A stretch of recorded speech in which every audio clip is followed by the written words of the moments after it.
What si Senator Tulfo has really just revealed to us is his ignorance. Yes. No? And he doesn't know that he doesn't know.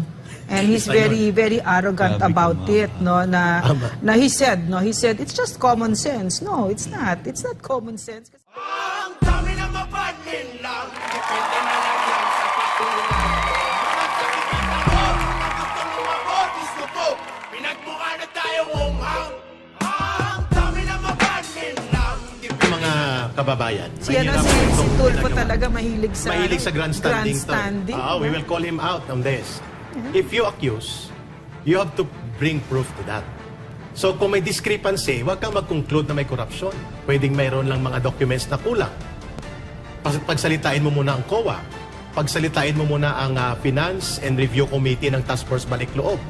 O sino pa mang, si Galvez pala nakakausap ninyo. And probably, the documents were not available immediately during that hearing.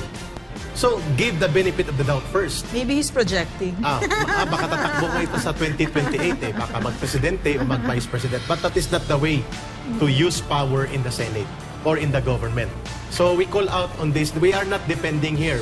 Secretary Galvez, Brother Franco, Ma'am Loreno, pinupuna din namin si Secretary Galvez sa kanyang back channel talks na ginawa doon sa Oslo sa mga CPP, NPA, NDF, international cadre operatives kina Juliet de Lima. But this is another issue.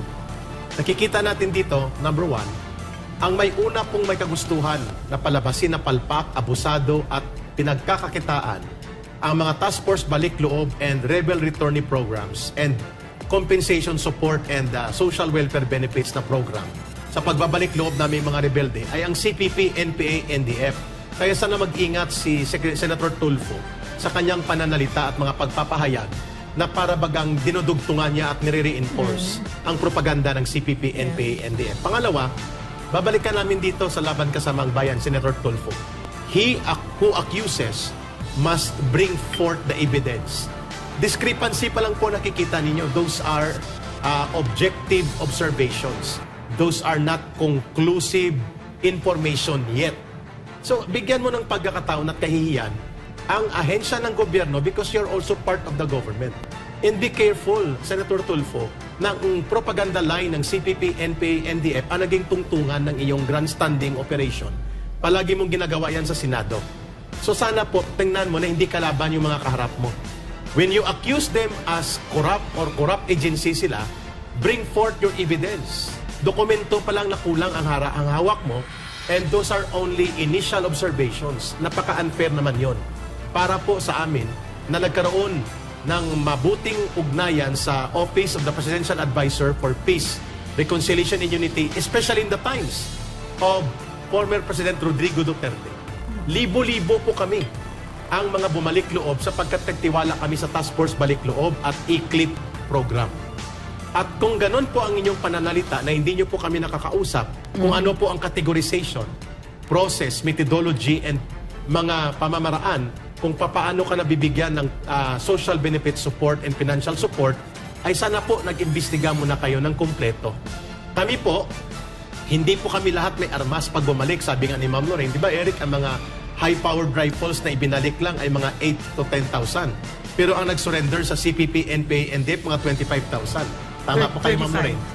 35 because that includes already, Ma'am Lorraine, mga underground mass organization, party elements, party branches, local militia, regular NPA.